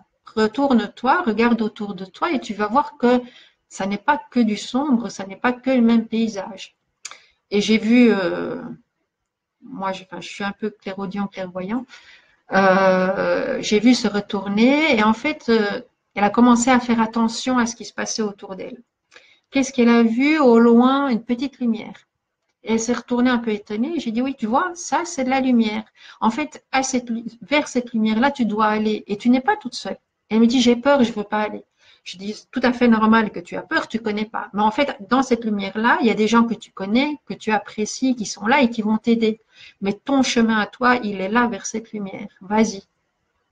Elle s'est avancée. Bon, évidemment, c'est un grand changement, donc ils n'acceptent pas toujours. Ça leur fait peur, cette lumière, parce qu'ils ont peur que ça les brûle, que ça les mange, qu'ils disparaissent. De nouveau, c'est l'ignorance, hein. Donc, il faut expliquer tout ça. Et j'ai expliqué tout ça. Elle a vu une main qui se tendait et je dis, tu vois, elle ne va pas te manger, il y a quelque chose derrière. Prends la main et là, c'est ta voix et tu n'auras plus jamais besoin de dépendre des autres pour ton énergie. Je crois que même pas quelques secondes après, elle était partie. Voilà, pour vous dire aussi que toute l'ignorance, c'est là aussi, ça se retrouve là-dedans aussi. C'est pour ça qu'il ne faut pas les condamner, ces âmes-là. Ce sont des pauvres âmes qui sont complètement perdues et complètement dans l'ignorance de ce qui se passe. Pour les possessions, c'est un peu autre chose. Il faut savoir qu'en fait, toutes ces âmes-là, hein, c'est toujours par énergie correspondante. Ils ne viennent pas posséder un corps si quelque part l'âme n'a pas donné son accord. Ils ne viennent pas prendre de l'énergie jusqu'à épuisement. C'est parce que quelque part, il y a quelque chose qui résonne dans la personne par rapport à l'âme qui les vampirise et ça crée une connexion. C'est pour ça qu'il est très important, surtout maintenant dans la période où l'on vit, parce que c'est une période où les vibrations sont fortes et on peut faire ce travail-là beaucoup plus vite et beaucoup plus aisément qu'avant, c'est de refaire sortir toutes les souffrances qu'on a accumulées depuis tout petit et de les évacuer. Pas de les nier, ni de les refouler, mais vraiment de les accepter, de les faire sortir, de les évacuer. Les oublier, vous ne pouvez pas, parce que ça vous a construit. Les nier, ça ne sert à rien, parce que c'est une partie de vous. Donc, vous devez vraiment vous accepter dans la totalité. La totalité, ça veut dire toutes les erreurs que j'ai faites avant ne sont en fait pas des erreurs, c'était juste une expérience qui m'a permis de comprendre. Une expérience qui m'a permis de savoir que c'était pas le bon chemin et que c'était pas la bonne manière d'agir. Tout est constructif. De nouveau, la vie terrestre est faite de beaucoup de douleurs. Pourquoi? Parce que c'est dans la douleur qu'on arrive à se remettre en question et qu'on arrive aussi à voir l'autre polarité, c'est-à-dire tout ce qui est bien. Comme on dit, le bien et le mal, en fait, ça n'est pas du tout séparé, ça ne fait qu'un. S'il n'y aurait pas de mal, on n'aurait jamais vu le bien et on ne saurait pas l'apprécier. Hein, c'est comme quelqu'un qui n'a jamais été malade, il ne sait pas apprécier la santé. Pourquoi? Parce qu'il ne connaît pas la douleur, il ne connaît pas l'affaiblissement du corps. Lui, il a toujours été bien. Donc, c'est pour ça qu'il y a toujours des moments de tristesse, des moments difficiles, toutes sortes d'épreuves. C'est justement pour pouvoir apprécier, pour pouvoir conscientiser tout ce qu'on a de bien. Ça, c'est vraiment la période de nettoyage qu'on vit actuellement parce que dans quelques années, il n'y aura plus ce nettoyage-là, le nettoyage sera fait et il y aura beaucoup moins de cette dualité. Les gens auront pris conscience vraiment que la vie, que ce soit sur le corps physique comme ce qu'il y a après, est une seule vie qui se respecte. Ce ne sera plus traité quelque chose d'extraordinaire ou quelque chose de tout à fait à part, parce qu'une grande majorité des gens sauront au fond d'eux que ça existe. Déjà, beaucoup de personnes ressentent, hein, surtout avec des gens qui sont décédés récemment, ils ressentent une sorte de lien, mais ils sont encore tellement dans le mental qu'ils n'arrivent pas à faire la part. Oui, mais est-ce que c'est moi qui imagine ou bien est-ce que c'est vraiment un ressenti? Donc ça aussi, c'est un travail du mental à faire et à apprendre à contrôler. Alors voilà, c'est à peu près tout ce que j'ai à dire, j'avais à dire sur le sujet. Il y aurait évidemment beaucoup d'autres choses à dire. Donc, si vous avez des questions, je répondrai encore aux questions. Je ne sais pas en fait si je vois toutes les questions. Ah, voilà. Alors, ici, avant de mourir, peut-on faire la demande d'être enseigné? Alors, oui, il peut y avoir dans je dirais dans le contrat d'âme qu'il y a eu avant de venir nous incarner, il y a, comme j'ai dit, donc des apprentissages à faire. Maintenant, si tu es arrivé à un certain point de ta vie où tu te dis, OK, moi je sais que je dois faire autre chose, que j'ai un autre but, je ne sais pas du tout quoi, je n'ai aucune idée, aidez-moi. On va te mettre sur ta route les gens qui vont te donner ce que tu as besoin de savoir. Alors moi, ça s'est passé comme ça. Avec le recul, je suis encore étonnée de la synchronicité des choses. Donc, ça va après, suivant ta capacité à comprendre et à emmagasiner, à digérer les informations, ça peut aller plus ou moins vite. On te donne des gens qui te donnent des informations, puis on va te donner une période où tu vas en quelque sorte pouvoir être au repos pour être sûr que tu as bien compris et faire le travail sur toi, puis on te mettra en situation. Une fois que tu as compris, tu peux avoir autre chose qui peut venir par un livre, par une autre personne, par, euh, par des signes. Voilà, c'est un travail en fait, une fois qu'on a la démarche, à faire sur soi, à rester en éveil et à capter tous les signes qu'on te donne. Donc oui, tout à fait, on peut être enseigné du temps du vivant sur des choses si ça correspond à ton but d'âme. D'ailleurs, dans les dates de la mort que j'ai données au tout début de la vidéo, je disais qu'il y a des exceptions. Une des exceptions, j'en ai parlé dans une autre vidéo, c'est qu'au moment de mourir, donc la date de la mort est arrivée, on meurt effectivement.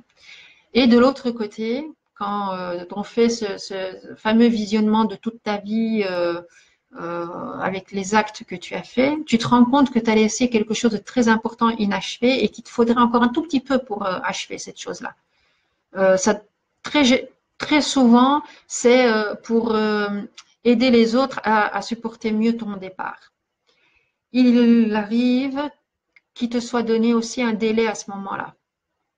Hein, donc, je connais plusieurs cas où ça a été fait, où à ce moment-là, il dit, OK, tu as encore besoin de quoi? 3 mois, 6 mois, un an? Oui, mais après, voilà, tu as autant de temps pour le faire et tu dois le faire, quoi.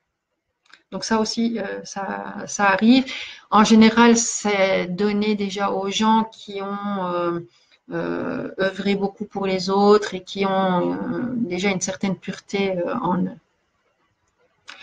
Alors, autre question de Jean-Louis. Que fait-on de notre journée? Fait-on du sport à plusieurs pour se distraire, etc. Alors, le sport, c'est plus tellement nécessaire puisque le corps, il est très bien. Qu'est-ce qu'on fait de la journée? Tu décides de faire de ta journée ce que tu as envie. C'est-à-dire qu'en général, quand même, tu veux travailler. Donc, dans les plans supérieurs, plan supérieur, le plan un peu lumineux, tu veux aider les autres, tu veux apprendre plus, tu veux connaître tout ce qui se passe, donc tu t'occupes. Hein, suivant ton objectif et ta curiosité, tu fais ça. Pour ceux qui sont ici, ça va être suivant le plan, à rechercher absolument à avoir de l'énergie de mes dépendances ou de mes addictions ou de mon attachement. Donc, tu es toujours occupé. Si tu as envie de te reposer, il y a des moments de te reposer. Par exemple, les énergies les plus réparatrices et les plus bénéfiques pour l'âme, c'est souvent le crépuscule et l'aube. Pourquoi? parce que il y a pas, la nature est encore calme, c'est une énergie qui est encore assez pure, il n'y a pas toute cette agitation de la journée. Donc, c'est souvent là où ils prennent des moments de repos et de pause. Il faut savoir que, comme le corps est nettement plus éthéré, il se fatigue beaucoup moins vite, donc il a besoin de beaucoup moins de choses, hein. Il se nourrit aussi, mais ça n'est pas une obligation. Disons que le moment du repas est plus un moment convivial et de partage que vraiment de se dire on va manger pour se sentir bien. Non, en fait, les besoins physiques, il faut oublier. Hein, les besoins physiques, ils n'y sont plus puisque ça n'est plus un corps physique. Donc, il y a des distractions. Il y en a, par exemple, ils aiment beaucoup la musique, ils veulent ou chanter ou faire un instrument. Il existe des chorales, il existe des concerts, il existe tout ça. Oui, oui, tout à fait. C'est vraiment suivant notre disponibilité, à notre vitesse aussi, et vers ce qu'on a envie. Donc, il n'y a aucun problème. Alors, toujours Jean-Louis, voyons-nous notre propre corps et peut-on le toucher? On le voit, donc on voit les autres comme on se voit là. On voit les autres. Alors, les toucher, oui, il y a une certaine matérialité. Donc, entre même vibration, il peut avoir ces contacts-là. Alors, ces contacts-là, mais ce sera plus dans avec le même ressenti ou avec la même attente, hein. Il n'y a plus d'attente, ça va être des accolades amicales. On va ressentir l'attention, l'amitié, la chaleur que l'autre dégage. Il y a plus le plaisir. On ne va pas rechercher le plaisir physique puisqu'il n'y a plus de plaisir. Enfin, il n'y a plus ce plaisir-là physique. Mais il peut tout à fait avoir des contacts physiques. On voit, donc chacun a sa personnalité et a son physique. Donc ça, c'est de nouveau l'âme qui décide un peu de comment elle veut se montrer. C'est pour ça aussi que certaines âmes sont monstrueuses. Pourquoi? Parce que leur vibration est tellement monstrueuse que pour eux, leur représentation, enfin, ce qui représente le plus va être un monstre, par exemple. Donc, je ne veux pas dire que tous les monstres que l'on voit sont automatiquement des âmes sombres. Il y a d'autres âmes, les, les dragons, les licornes, enfin, bon, d'autres âmes qui sont comme ça déjà. Mais celles-là, elles ne se sont pas réincarnées en tant qu'êtres humains physiques. Donc, pour les êtres humains physiques, ils choisissent leur apparence et en général, c'est l'apparence qui correspond à leur vibration. Alors, les personnes ascensionnées qui se désincarnent se retrouvent-elles avec les êtres galactiques et dans des vaisseaux avec les extraterrestres? Alors, les êtres ascensionnés, il y en a tellement, à tellement de niveaux. Alors, donc là, c'est un peu autre chose parce que ces êtres galactiques avec les vaisseaux et tout ça, qu'est-ce qu'ils font? En fait, certains d'entre eux essayent de protéger ou de protéger la Terre d'une certaine manière, de pallier à certaines catastrophes qu'ils pourraient éviter. Donc, il se passe des sortes de réunions interraces, si on peut dire comme ça, ou interespèces, avec des représentants de voilà, différentes races, dont les maîtres ascensionnés peuvent faire partie. Il y a des êtres physiques qui en représentation astrale sont choisis, participent à cette réunion-là aussi, et certains extraterriens qui font partie de ces réunions-là aussi. En fait, tous ceux qui sont touchés par quelque niveau que ce soit aux vibrations de la Terre peuvent participer à ce genre de réunion. Maintenant, il y a des êtres très ascensionnés qui ne s'occupent pas de ça. Donc, c'est de nouveau un choix d'âme qui s'occupe juste d'essayer de transmettre un message très important à la Terre. Il y en a qui sont déjà sur un plan extraterrien, qui sont déjà, par exemple, juste, qui s'occupent que du système solaire et de la cohérence des planètes et des vibrations dans le système solaire. Donc là, c'est déjà un autre plan. Il y a beaucoup de plans différents. Alors, depuis qu'il y a des êtres humains sur Terre, il y a autant d'âmes qui se baladent et ou ont-elles une durée de vie? Ah oui. Alors ça, c'est une question très intéressante En fait, il faut distinguer deux choses. Il y a les êtres qui ne s'incarnent que sur Terre et qui ne se sont incarnés que sur Terre. Ces êtres-là qui appartiennent qu'à une Terre, c'est un nombre limité qui a été prévu au début de la création de la Terre. Ces âmes-là ont comment je vais dire, en fait, il y a une sorte d'énorme grotte cristalline où chaque âme a son histoire de vécu dans son propre cristal. Ça n'est valable, je répète, que pour les âmes qui se sont incarnées sur Terre et qui se réincarnent sur Terre. Donc, on ne parle pas des êtres extraterriens qui viennent vivre une expérience sur Terre. Donc, ceux-là qui ne sont que sur Terre, c'est limité. Maintenant, il est évident que la planète Terre a un maximum d'âmes. Ce maximum ne sera pas atteint, ne sera jamais atteint, parce que la Terre elle-même est une expression d'une âme vivante qui agit, qui a ses propres vibrations, qui a la possibilité de réagir. D'ailleurs, on le voit maintenant avec toutes les catastrophes naturelles qui se passent. C'est la Terre qui est en train de se nettoyer. Pourquoi? Parce que il y a une éveil qui se fait dans pas mal de personnes sur Terre qui font monter la vibration de la Terre et la Terre réagit, s'aligne, la loi de l'attraction, et monte en vibration. Pour monter en vibration, qu'est-ce qu'il faut faire? Comme nous, elle doit éliminer tout ce qui ne lui convient plus, tout ce qui lui crée des blocages. Donc, elle va trouver sa plus grande expression, ce sont toutes les catastrophes naturelles qui se passent. C'est son moyen de nettoyer, de se nettoyer. Ces âmes ont-elles une durée de vie? En fait, il n'y a pas. Non, je dirais que la vie en elle-même est éternelle. Pourquoi? Elle a eu un commencement. Mais il y a tellement de choses à apprendre à tellement de niveaux que le but ultime est de retourner le plus près de la source. Or, on est bien, bien loin. Hein. Donc, vous imaginez, la Terre, ça fait déjà je ne sais pas combien de millions, de milliards d'années que l'univers s'est créé. Il y a encore un très, très, très, très long chemin pour qu'on se retrouve près de la source. Et je ne sais pas si ça arriverait. Parce que si on arrive de nouveau tout près de la source, elle va dire, OK, on a expérimenté ça. Hop, maintenant, je pars pour une nouvelle expérimentation. Et elle relance le bazar. Donc, il n'y a pas de fin, quelque part. C'est juste pour... voilà, il n'y a pas vraiment une fin. Alors, le problème de l'incinération. Ah ouais, c'est un problème. Ah oui, ça, je n'ai pas parlé, tiens. De l'incinération et aussi de tout ce qui est qu'on abrège la vie. Hein. On appelle ça l'euthanasie ou aider les personnes en souffrance à partir plus vite. Alors, c'est pas nécessairement bien vu. Pour nous, ça va nous faire très très mal et difficile à encaisser.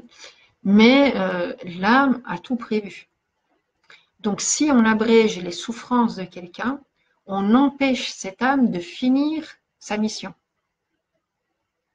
Alors, qu'est-ce qui va se passer? Bon, par exemple, quelqu'un qui a un cancer, on va lui dire, OK, elle est en phase terminale, elle en a encore pour 1 an, elle est dans des souffrances atroces, on sait bien qu'il n'y aura rien à faire, on va essayer de lui écourter cette souffrance et au lieu de vivre son 1 an de souffrance qui était prévu, on va lui dire, bon, ben, écoute, on va faire tout doucement et en 3 mois, tu vas être parti sans souffrance. Qu'est-ce qui va se passer?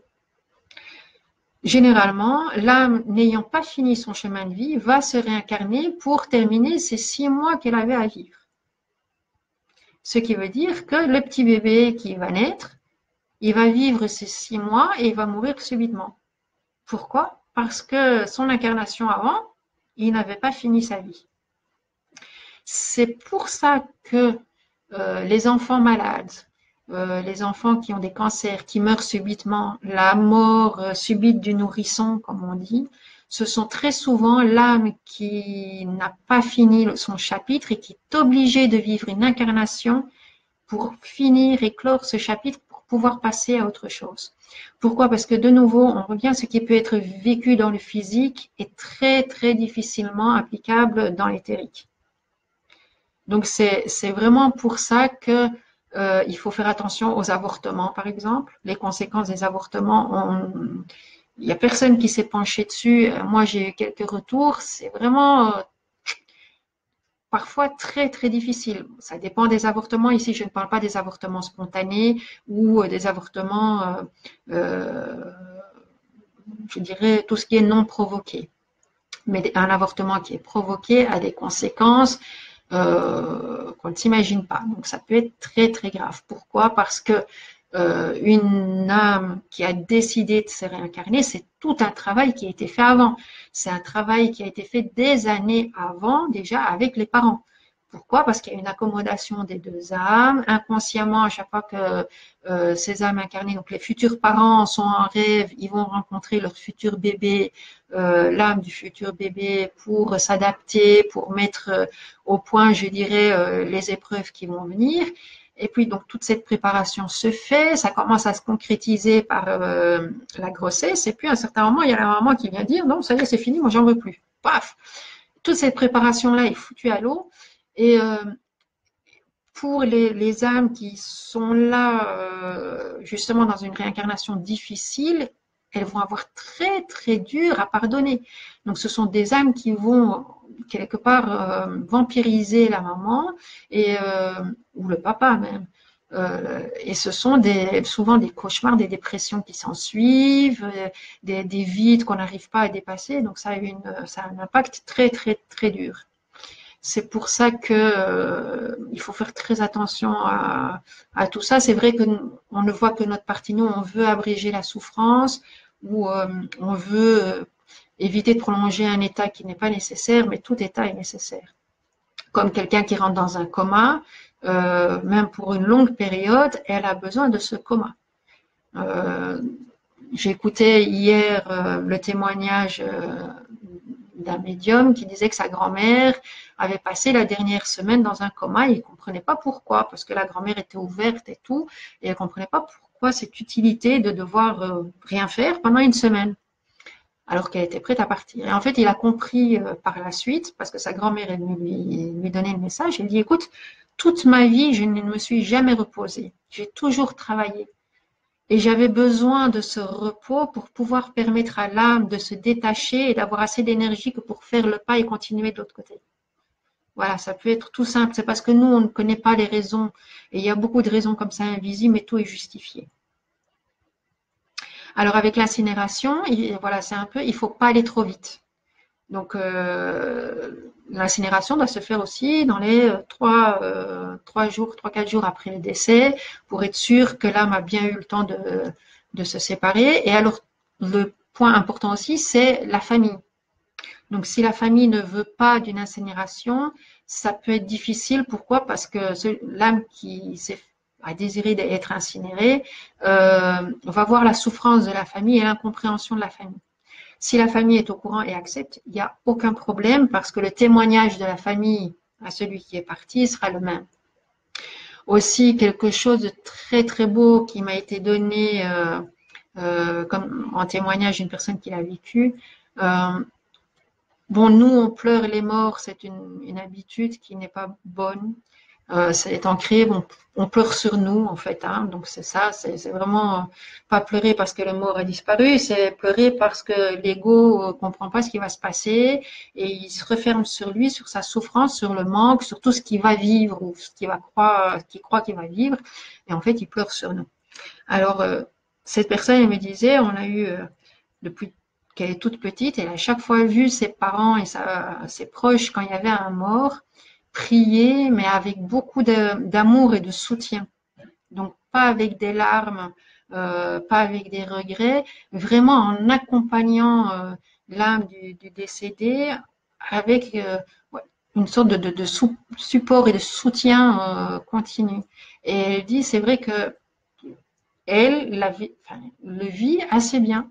Il y a des moments de tristesse, c'est tout à fait normal, hein. Donc on est triste et tout ça, mais on comprend aussi que par cet amour et ce support, ce soutien, c'est vraiment une vie qui continue. Donc la mort n'est absolument pas une fin, il n'y a rien qui se termine, c'est juste une continuité de ce qui a déjà été commencé ici. Donc pourquoi pleurer quand on sait que après une période d'adaptation, il va être beaucoup plus libre, hein, il y aura de nouveau une fois que la souffrance physique a été comprise et a été acceptée, ça y est, il n'y a plus de souffrance de l'autre côté. Pourquoi? Ben parce qu'on a pris de cette souffrance, donc il n'y a plus aucune raison de souffrir. Donc on n'a plus cette souffrance. C'est une libération. C'est vraiment, voilà, j'ai fait bien mon travail, j'ai été limitée et pressée par le temps et par ce qu'on m'a donné, et que maintenant, waouh, je peux faire ce que je veux, dans l'état que je veux, à la vitesse comme je veux. Alors, on dit que l'on retrouve les gens que l'on aime, même si ces âmes se sont déjà réincarnées, elles ne sont plus là pour nous accueillir. Oui. Alors, on a toujours de l'autre côté des personnes qu'on connaît et qui nous aiment. Pour la réincarnation en dehors des suicides où ça peut aller très très vite, en général, une âme qui s'est désincarnée met 2 à 3 générations au moins avant de se réincarner. Donc, tu as tes grands-parents, suivant l'âge, tes parents qui sont là, ou des frères, des sœurs qui sont partis avant toi, qui sont là pour t'accueillir. Toujours, toujours, toujours, toujours, on est accueilli de l'autre côté par des personnes que l'on connaît, que notre âme reconnaît. Maintenant, il n'est pas dit qu'on va rester tout le temps avec ces âmes-là. Elle peut venir juste pour nous accueillir, nous expliquer comment ça fonctionne, nous mettre, je dirais, entre de bonnes mains, et puis continuer son chemin. Soit parce qu'il y a un décalage de vibration, parce que par exemple celui qui est parti le premier avait une vibration plus haute, donc se trouve dans un autre plan plus élevé, il aura toujours la possibilité de visiter. Il y aura toujours les communications qui seront possibles entre les deux, mais disons que tout le monde ne vit pas nécessairement en famille. Il y a toujours quand même une famille qui se forme. Alors là, c'est la famille d'âme, hein, donc c'est plus la même chose que physique. Les deux sont en général mêlés, donc on retrouve quand même toujours des membres de sa famille terrestre près de nous. Il y a une exception qui est très très belle, mais qui est encore assez rare, ce sont les flammes jumelles, où une fois de l'autre côté, elles peuvent vraiment faire une union, je dirais un mariage d'âme de l'autre côté, mais ça n'est pas pour ça qu'elles doivent nécessairement vivre ensemble. Déjà, tout ce qui est physique, le contact physique, tout ça ne compte plus. Hein. Chacun a sa mission et de nouveau, ça dépend beaucoup de la vibration. Donc, j'ai eu plusieurs cas où un des conjoints est parti avant l'autre et s'est retrouvé sur un autre plan que le suivant. Donc, il viendra l'accueillir, mais ça se passe très très bien. Donc, cette séparation, le manque et tout ça ne se vit absolument pas comme sur Terre. On comprend très très bien les efforts que ça demande et en fait, c'est une motivation. Donc, c'est une motivation de savoir que quelqu'un de cher est au-dessus. Pourquoi? Parce que ça te demande de t'élever. Tu vas te motiver pour t'élever, pour aller la rejoindre. Donc, c'est vraiment une motivation. Donc, il n'y a aucun problème, il y a toujours quelqu'un qui vient. Ah, et il y a aussi une exception. Donc, j'ai dit que c'est toujours le plan du dessus qui vient rejoindre ou communiquer avec le plan d'en dessous.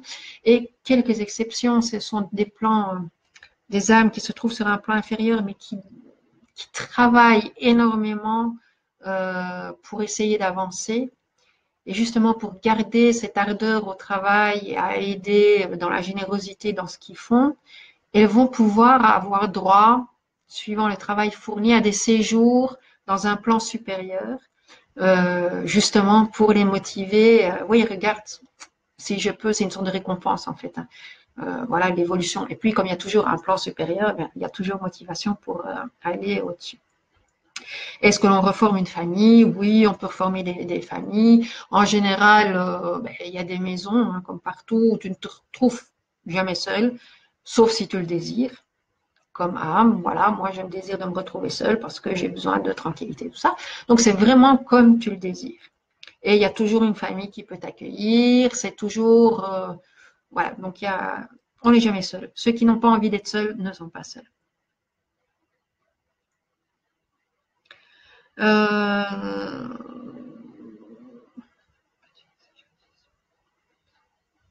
ouais, bon, voilà. Donc c'est très complexe, hein. Tout ça, il y a évidemment beaucoup de choses. Ça fait déjà plus d'1 heure et demie qu'on est ensemble. Je vous remercie tous pour votre participation. Ça m'a fait vraiment très chaud au cœur. Si vraiment vous avez encore des questions sur le sujet, je ferai peut-être une, euh, une autre vidéo juste sur des questions-réponses sur ce sujet-là. En attendant, aujourd'hui, je vous souhaite une excellente soirée, un très bon week-end. Merci de m'avoir suivi et à très bientôt. Au revoir.